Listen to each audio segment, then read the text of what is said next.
13 sounds, not songs, not artists, sounds. The 70s had a way of making you stop mid-conversation when something came through the speakers. A bass line that hit different, a guitar riff that made your head turn, a drum break that's been sampled more times than anyone can count. You've heard these sounds at cookouts, on the radio, in movies you didn't even know you were watching for the music, but you might not know their names or the stories behind why they still hit 40, 50 years later. Let's fix that. Number 13, theme from Shaft, Isaac Hayes, 1971.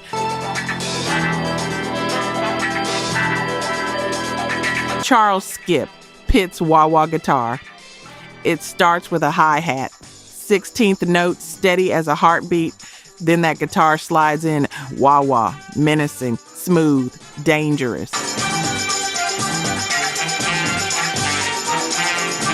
Charles Skip Pitts created that riff in 1971 for Isaac Hayes. And if you've ever seen someone walk with just a little too much confidence, you've probably heard this sound in your head. It's swagger turned into music. It's the sound of a man who doesn't explain himself because he doesn't have to. Here's what's wild about it. Hayes had given Pitts a guitar line he'd written for an unfinished Stax song, just told him to play it with a wah-wah pedal.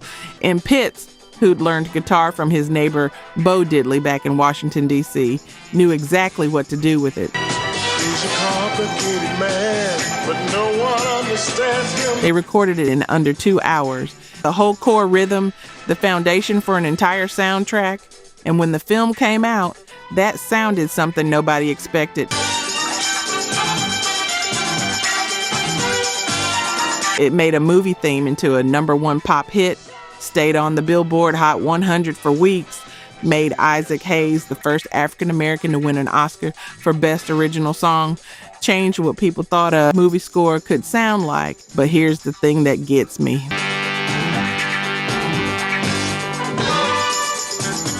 Pitts didn't think much of it at the time. Years later, he said he was just trying to match Richard Roundtree's walk coming up out of that subway station. A driving rhythm that moved with the character.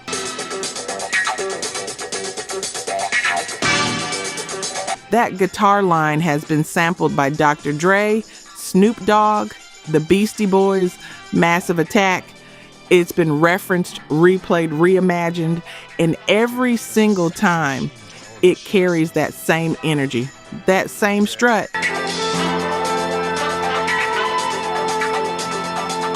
If you know what it feels like to own a room without saying a word, you know this sound. And if you don't, well, now you do. Who's the cat that won't cop out when there's danger all about? Number 12, I'll Take You There, the Staple Singers, 1972. Somebody help me now. Yeah. David Hood's bass line, 3 notes, that's all David Hood needed. The Staple Singers' I'll Take You There opens with a bass line so simple, so perfect, you'd swear you'd heard it somewhere before. And you had, sort of. The intro was lifted from a 1969 reggae track called The Liquidator by the Harry J. All-Stars. Uncredited, unannounced, just borrowed and transformed. But what David Hood did with it at Muscle Shoals Sound Studios in early 1972 turned it into something else entirely. He locked into that groove with drummer Roger Hawkins, and suddenly you had the foundation for one of the most feel-good records of the decade. Al Bell wrote the song after his brother was murdered.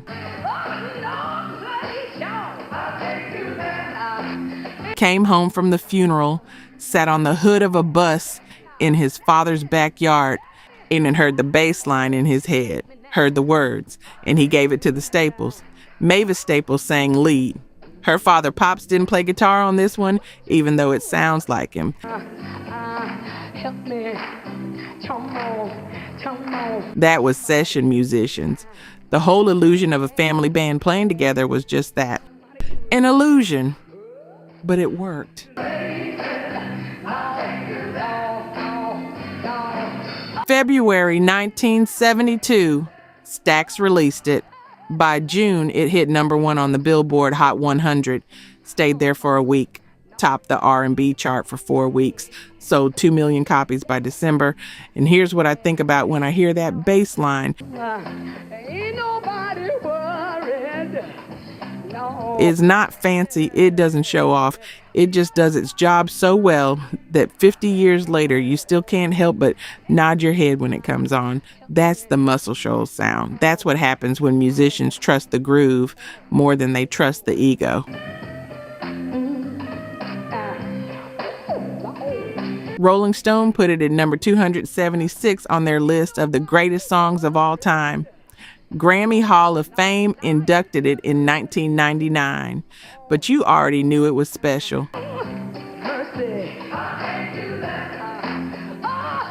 Because every wedding band, every soul review, every artist who's ever tried to make people feel something without trying too hard has played this song. That bass line taught a generation of players that sometimes 3 notes in the pocket are worth more than 100 notes all over the place. Real talk, only 9% of you are subscribed. That hurts. We're spending hours digging through archives, fact-checking every detail, bringing these stories back to life. And if you're watching this far, you clearly care. So hit subscribe. It's free and takes 2 seconds. Now, to my subscribers, barely any of you have joined the membership. And honestly, that stings even more. You know the work we put in. You keep coming back. If these videos have ever made you feel something, if this music means something to you, join the membership. It's $1 coffee a month, and it's the only way we keep this going. Let's build this together. All right, back to it. Number 11, Soul Makossa, Manu Dibango, 1972.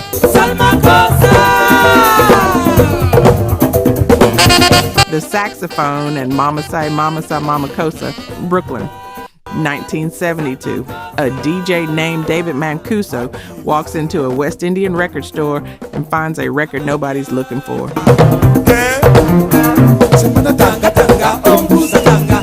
B-side to a Cameroon national football team tribute song, pressed on a French label called Fiesta. Artist name, Manu Dibango. Song title, Soul Makossa.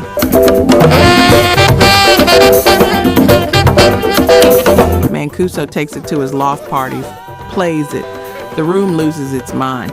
And just like that, one of the first disco records is born. From Africa, from a saxophone player who mixed traditional Makossa rhythms with funk and soul and created something nobody had heard before.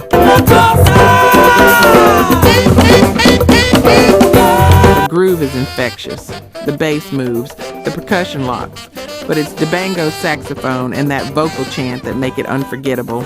Mama Say, Mama Sa, Mama Kossa.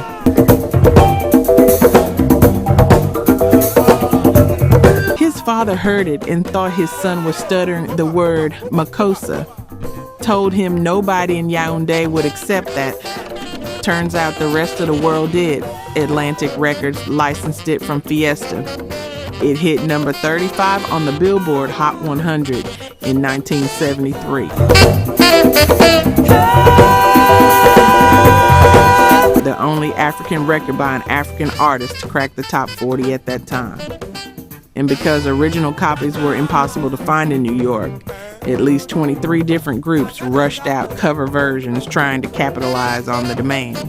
But here's where it gets interesting.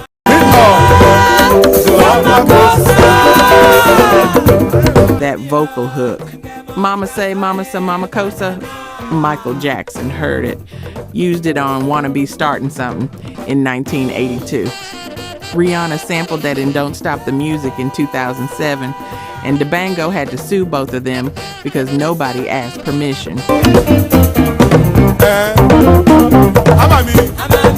The most sampled African song in history. A saxophone line that still sounds futuristic, and a rhythm that proved disco didn't start in America.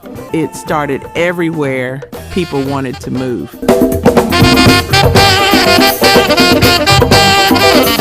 Rollin Stone ranked it number 35 on their list of the 200 greatest dance songs of all time.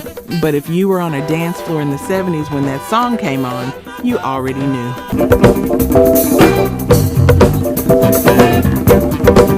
Number 10, Let's Stay Together, Al Green, 1971.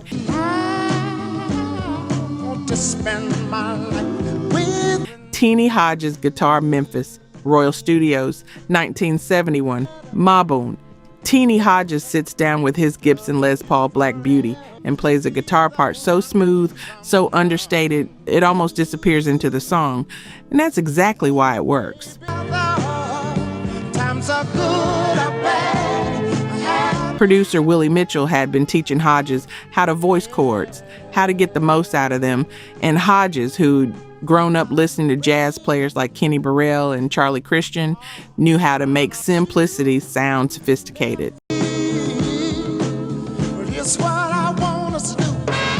The intro to Let's Stay Together doesn't feature any guitar at all on the original recording, just organ and rhythm. But when the verse comes in and Hodges starts playing those chord voicings, something happens. The whole song opens up, it breathes. Al Green, Willie Mitchell, and drummer Al Jackson Jr. wrote it together. Green would come up with the melody. Jackson would create the rhythms. Mitchell would shape the music. And Hodges would fill in the spaces with exactly what needed to be there. Nothing more.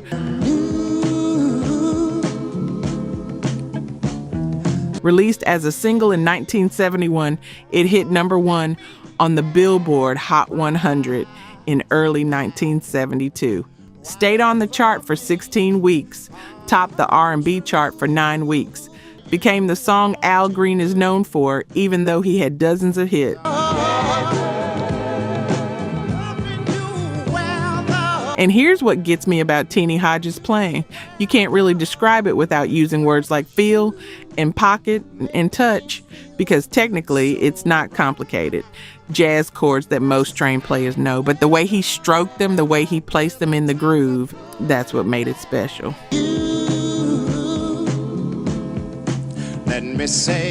Luther Dickinson from North Mississippi All-Stars said he keeps Let's Stay Together on his phone at all times, uses it as a blueprint whenever he's arranging a song, tries to make everything he does feel like that track.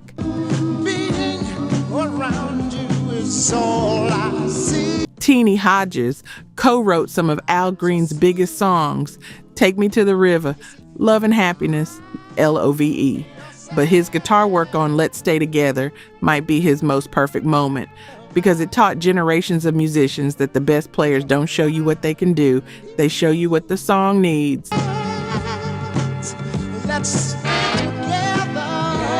Grammy Hall of Fame, National Recording Registry, every wedding band in America, and all of it built on guitar parts so tasteful, they sound like they've always been there.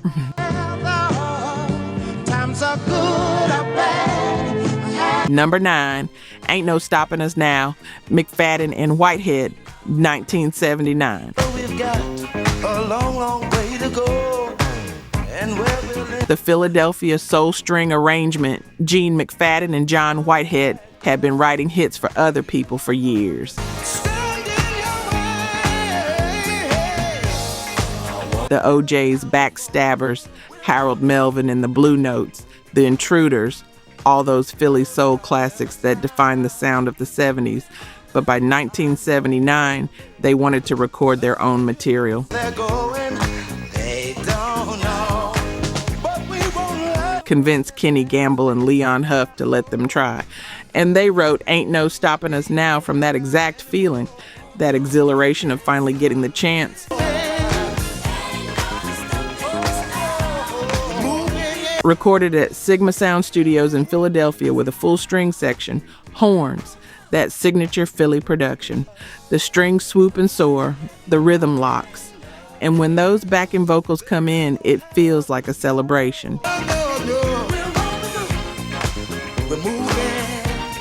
Released in early 1979, that hit #1 on the R&B chart in May, made it to number 13 on the Billboard Hot 100, spent 18 weeks on the chart, sold 8 million copies worldwide,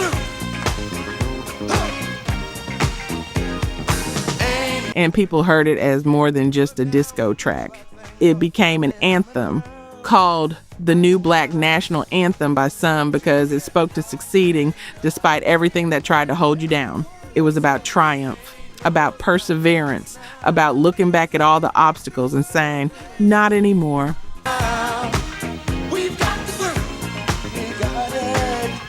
John Whitehead said he made up the lyrics on the spot in the studio, did his vocal in one take, just let it flow. And that Philadelphia sound with those strings arranged in that lush, sophisticated way gave the song a sense of occasion.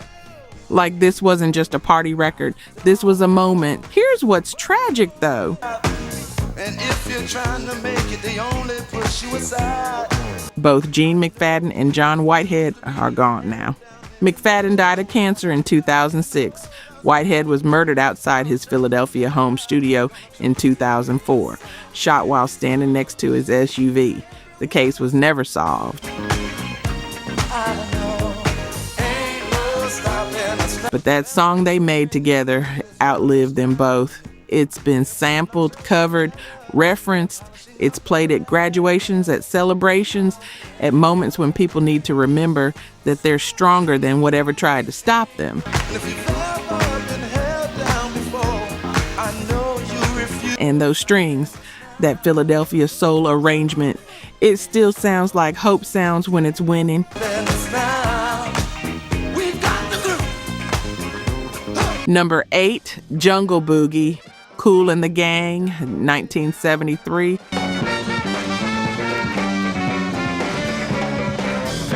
The horn section. Ronald Collis Bell was listening to the radio when he heard Edgar Winter's Frankenstein. That rock riff caught his attention.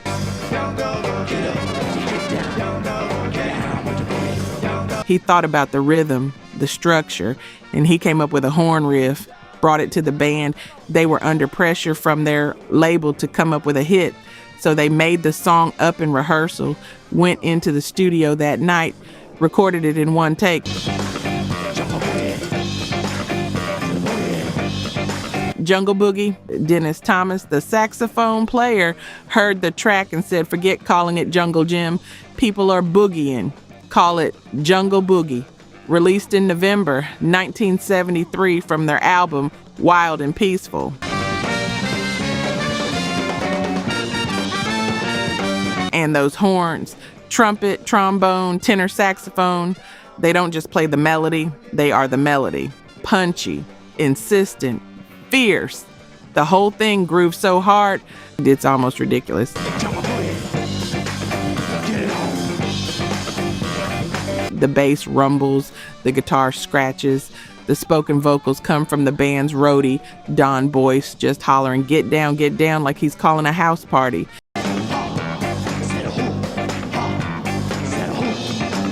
It peaked at number 4 on the Billboard Hot 100 in March 1974.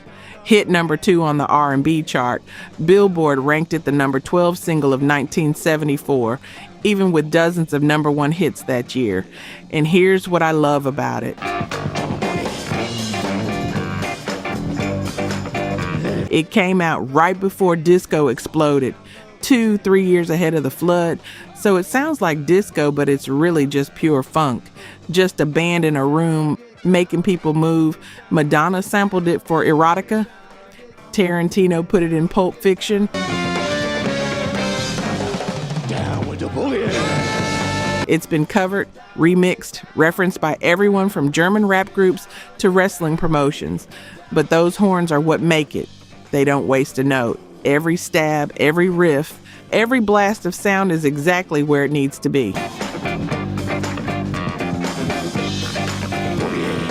Like flames shooting out of the speakers. That's how one reviewer described it.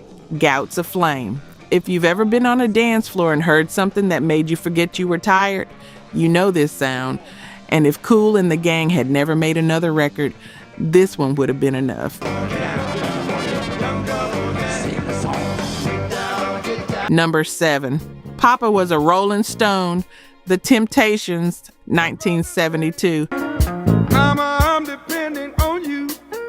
Tell me the truth. The bass intro, 3 minutes and 53 seconds. That's how long the intro to Papa Was a Rollin Stone lasts on the album version. Almost 4 minutes before Dennis Edwards starts singing. Just bass, hi-hat, and slowly building instrumentation. And that bass line. Simple. 3 notes. Hypnotic. Norman Whitfield produced it. Wanted to create something cinematic, something that would stretch out and build tension like a movie score. So he had the bass player lay down that riff and just let it breathe. There's debate about who played it. Some say James Jamerson, others say Bob Babbitt. The story goes that when Whitfield asked Jamerson to just keep repeating the line, Jamerson got up and walked out of the session. Thought it was beneath him to play something that simple. But somebody played it, and it became the foundation for one of the darkest, most powerful songs the Temptations ever recorded, released in September 1972.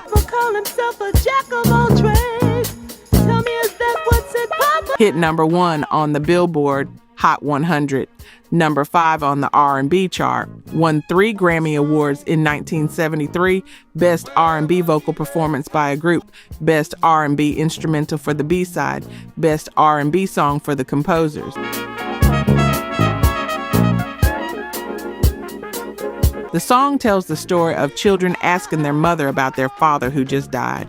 Every answer reveals another betrayal, another lie, another woman. And that bass line underneath it all just keeps rolling, relentless, unforgiving. Hey mama, I heard Otis Williams said years later he considered this the last real classic the Temptations recorded. Their last number 1 hit, their final Grammy in a competitive category. And when you listen to that intro, you understand why cinematic soul became a thing.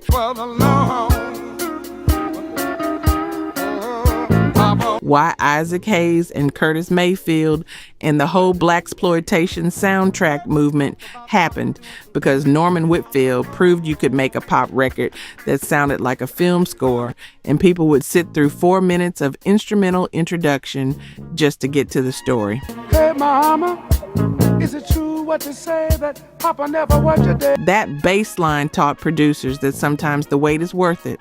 That tension builds better when you let it simmer. Rollin Stone ranked at number 169 on their list of the 500 greatest songs of all time, Grammy Hall of Fame, inducted in 1999. And all of it starts with 3 notes on a bass that just won't let go. I never got a chance to see. Number 6, Love's Theme, Love Unlimited Orchestra, 1973. The lush orchestral string arrangement. Barry White wanted to put vocals on it, had the whole thing ready to go. But then Gene Page finished the string arrangement, and White heard it and said, no, leave it instrumental. The strings are too beautiful to cover up.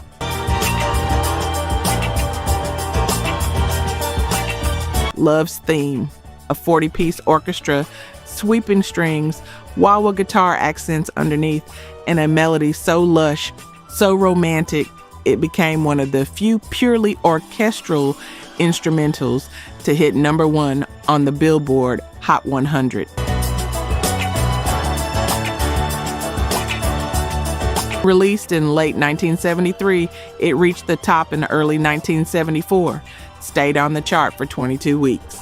Billboard ranked it the number 3 song of 1974, sold over 3 million copies.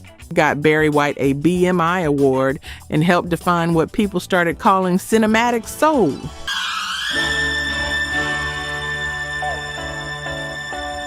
Gene Page arranged those strings, layered them, made them breathe and swell and fall back in ways that sounded like a film score. And maybe that's why ABC Sports used it as their golf coverage theme for years, because it had that sweeping, epic quality that made everything feel more important. But here's what gets me.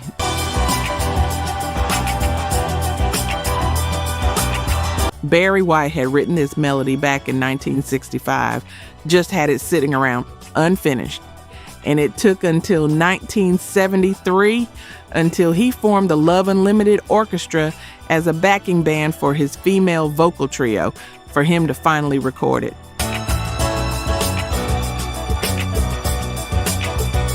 They tracked it at various studios, strings recorded at Artie Field's recording studios in Detroit, the rest done in other sessions. And when it all came together, it sounded like nothing else on the radio. Not quite disco, not quite soul, not quite jazz, just this gorgeous orchestral groove that made people move in slow motion. Here's a fun bit of chaos, though. When the band performed it live on Soul Train in 1975, they did it completely live. Vocals from Love Unlimited, the full 40-piece orchestra, everything. And it busted the show's budget so badly that creator Don Cornelius learned a valuable lesson. From that point on, everybody lip-synced, because one live orchestra performance cost more than the show could afford.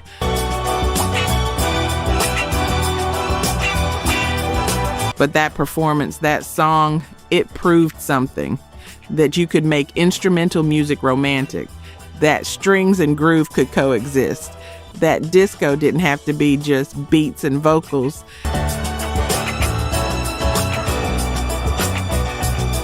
And when you hear those strings come in, all lush and warm and impossibly smooth, you understand why Barry White decided the vocals would have just gotten in the way.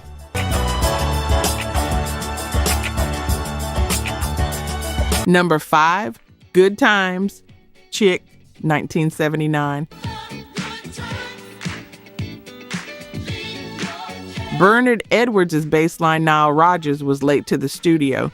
Didn't want to look bad in front of Queen Bass's John Deacon, who was visiting. So he started showing drummer Tony Thompson a song idea, acting like they'd planned it that way.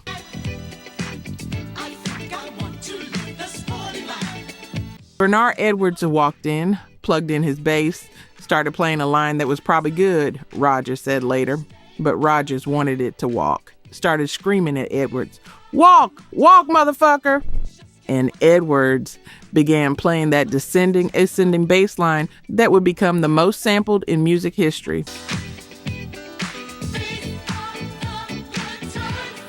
Good Times, released June 1979, hit number 1 on the Billboard Hot 100 in August, number 1 on the R&B chart. Billboard ranked it the number 1 soul single of 1979. Sold over 5 million copies. But here's where it gets wild. A few weeks after its release, Nile Rodgers was at a New York club called Leviticus. And suddenly he heard the DJ play something that started with Edwards' bass line. But it wasn't Good Times. It was Rapper's Delight by the Sugar Hill Gang. The first mainstream rap hit, built entirely on the Good Times groove.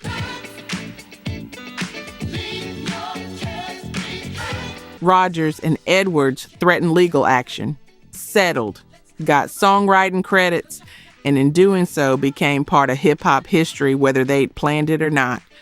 But that bass line didn't stop there. Queen's John Deacon, who'd been there when they recorded it, went home and wrote Another One Bites the Dust. Same kind of groove, same kind of feel. And over the next 4 decades, that bass line got sampled, interpolated, referenced in thousands of songs. Da Click used it. De La Soul used it. Everyone from Madonna to Kanye to artists you've never heard of built songs on top of what Bernard Edwards created that day. Stylist magazine ranked it number 3 on their list of the top 50 bass lines of all time.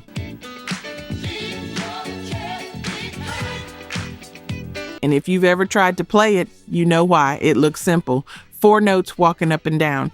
But the way Edwards played it, the way he pushed and pulled against Nile Rodgers' guitar, against Tony Thompson's drums, that's what made it special. Edwards passed away in 1996, died in his hotel room in Tokyo after a performance.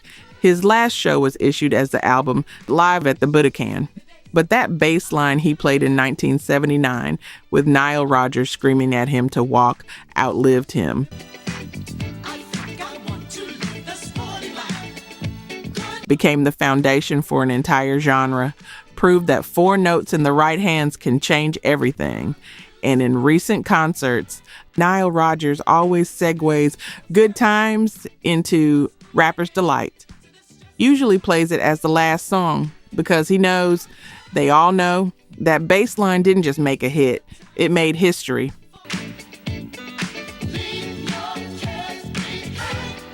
Number 4, Think About It, Lyn Collins, 1972.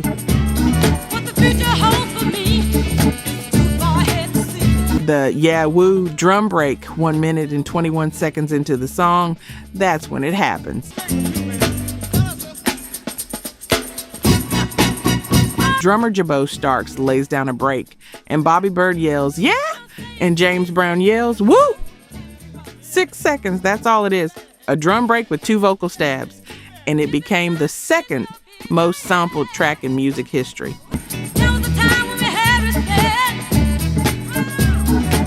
Over 3,000 documented uses. Some sources say over 4,000. Lyn Collins recorded Think About It in 1972. Written and produced by James Brown, backed by his band, the JBs. It was a funk and soul track about empowerment, about women not accepting men who stay out all night and expect everything to be fine when they come home. The song peaked at number 9 on the Billboard Best-Selling Soul Singles chart, number 66 on the Hot 100, did well, but not remarkable. Then in 1986, it appeared on Ultimate Breaks and Beats Volume 16, a compilation series that DJs and producers used to find drum breaks, clean, isolated moments they could sample, and the think break, especially that yeah woo moment, became essential. Rob Bass and DJ Easy Rock built It Takes Two almost entirely out of samples from Think About It in 1988. Platinum selling hit, and once that happened, everybody started using it. In 1989 alone, there were over 150 documented samples of this track. Heavy D De La Soul, MC Mello, Inner City, Roxanne Shante, Janet Jackson, everyone. It became the sound of late 80s hip-hop, the backbone of Baltimore club music in the mid-2000s, the foundation for countless jungle and drum and bass tracks in the 90s. Here's what's beautiful about it, though.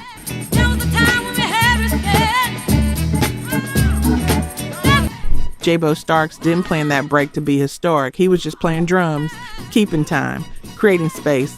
And Bobby Bird and James Brown threw in those vocal shouts because that's what they did, punctuated the music, made it live.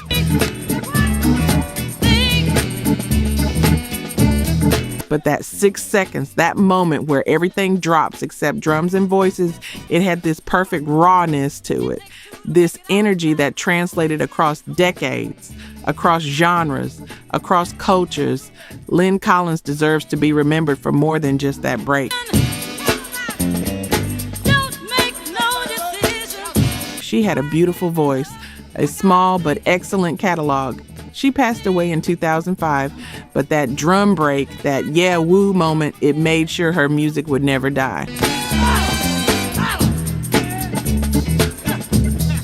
because every time a producer needs that sound, that specific feeling of pure funk energy, they reach for the think break. And Jabo Stark's beat, 50 years later, is still making people move. Get on down, get on down! Number 3, Chameleon, Herbie Hancock, 1973. The ARP Odyssey, synthesizer, bassline. Herbie Hancock was tired of playing space music, the avant-garde stuff he'd been doing with his Mwandishi band. Beautiful, experimental, but far removed from the funk he'd been listening to. James Brown, Sly and the Family Stone.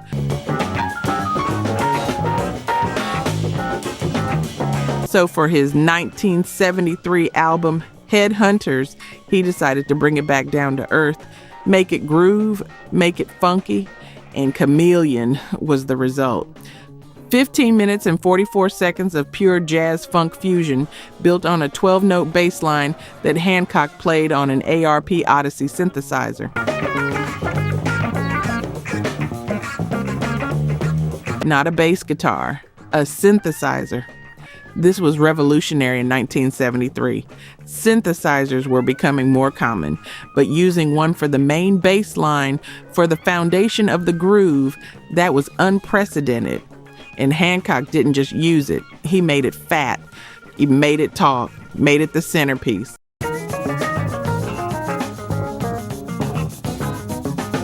The bass line repeats.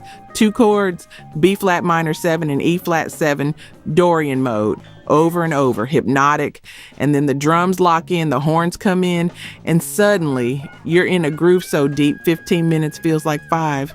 Headhunters became the first platinum selling jazz album. Chameleon became a jazz fusion standard. Every small jazz ensemble plays it. Every fusion band knows it. And that bass line, that synthesized groove that Hancock created, it changed what people thought was possible with electronic instruments.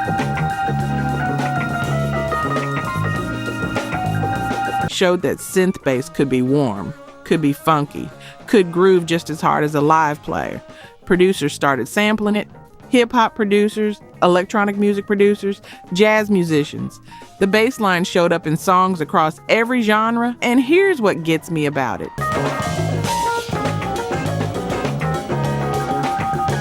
Hancock could have played that bass line on a regular bass, could have had a session player do it, but by using the ARP Odyssey, by choosing synthesis, he opened a door. Showed that electronic music and funk music weren't opposites. They were cousins. Rolling Stone included Headhunters on their list of the 500 greatest albums of all time. The album influenced everyone from Miles Davis to hip-hop producers to the entire electro-funk movement of the 80s. But it all starts with that bass line. 12 notes, repeated, morphing, changing color like a chameleon. And 50 years later, if you're a bass player, if you're a synth player, if you care about groove at all, you know that line. You probably have it in your head right now. Number 2, Superstition, Stevie Wonder, 1972. The Hohner Clavinet riff. Stevie Wonder sat down at the drums first, just started playing, creating the rhythm in his head. Then he moved to the Hohner Clavinet, a funky, dirty, stinky keyboard, he called it. And he played that riff, the one that opened Superstition, the one that millions of people know instantly. The one that Guitar Player magazine put on their list of the greatest guitar-like keyboard parts ever recorded. 8 clavinet tracks. That's what's actually on the recording.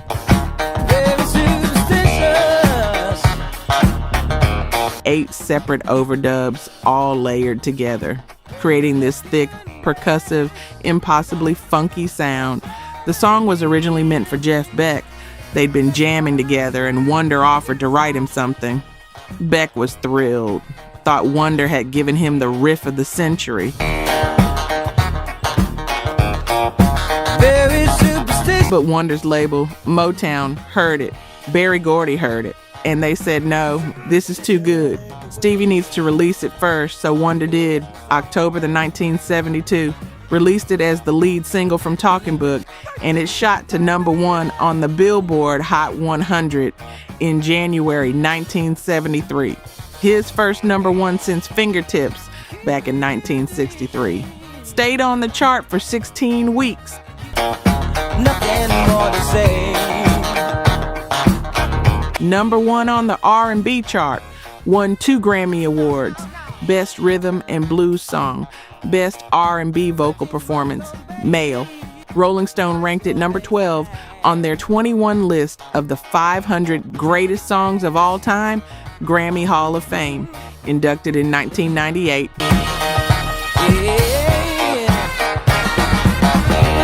And that clavinet riff became the blueprint. Every funk band, every soul musician, every producer who wanted that percussive, choppy, rhythmic keyboard sound went looking for a clavinet after hearing this song. The instrument itself was designed to sound like a Renaissance-era clavichord built by a German company called Hohner. Nobody expected it to become the sound of funk, but Stevie Wonder, who couldn't see the keys, who played entirely befeel, who described the instrument as funky, dirty, and stinky, he heard what it could do, and he made it essential.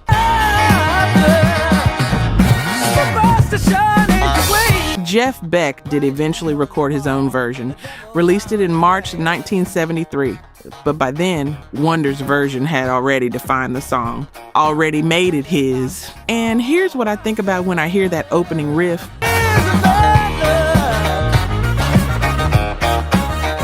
It sounds simple.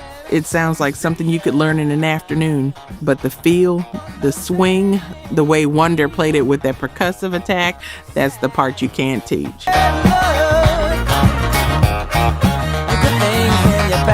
Bill Withers used clavinet on Use Me. Billy Preston used it on Out of Space. Funkadelic used it. Bob Marley used it. Stevie Dan used it. Led Zeppelin used it. Everyone wanted that sound, but nobody ever got it to hit quite like Stevie Wonder did on Superstition. Because he didn't just play the notes, he made the keyboard dance.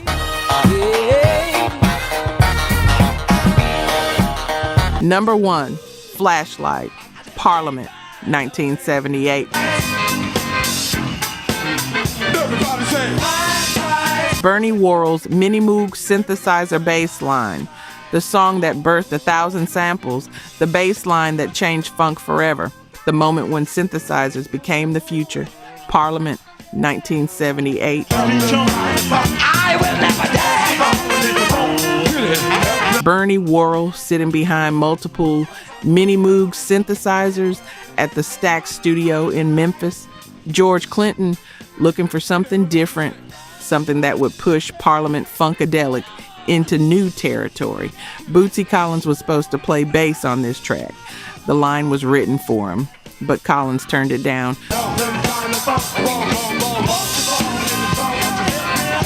So Bernie Worrell stepped up, and instead of a bass guitar, he used his Minimoogs. Not just one, multiple units connected together.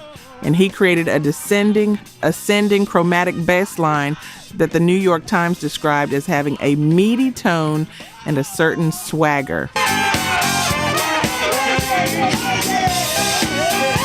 Released January 28, 1978, it became Parliament's first #1 R&B hit, their second million-selling single, and the sound of that synthesizer bass, that deep, rubbery, swaggering groove, it didn't just define the song.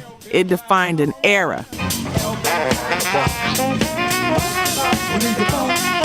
This was the moment when electronic instruments weren't just novelties anymore. They were essential. They could carry the whole track. They could be the funk. And that bass line has been sampled over 60 times in documented recordings.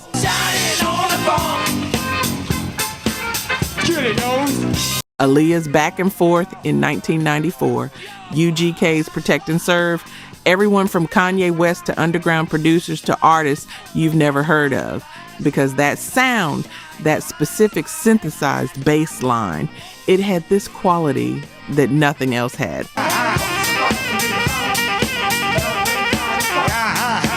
It was futuristic and funky at the same time. It was electronic, but it grooved like it was alive. Bernie Worrell was a classically trained musician, studied at Juilliard, could play any style, but he chose to spend his career making funk music with George Clinton, making sounds that nobody had heard before, pushing synthesizers into places they'd never been.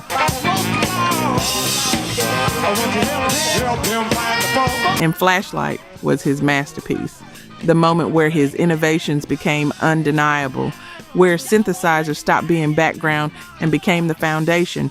Parliament performed it live on Soul Train. It became a staple of P-Funk shows. And every time that bass line hits, every time those Minimoogs come sliding in, you hear the future. Dance, father. Get it. The birth of electro-funk, the birth of G-Funk, the birth of every synthesizer-heavy style that came after. Rolling Stone, when they talk about this track, they call it groundbreaking. The Vinyl District called it the funkiest song of the era.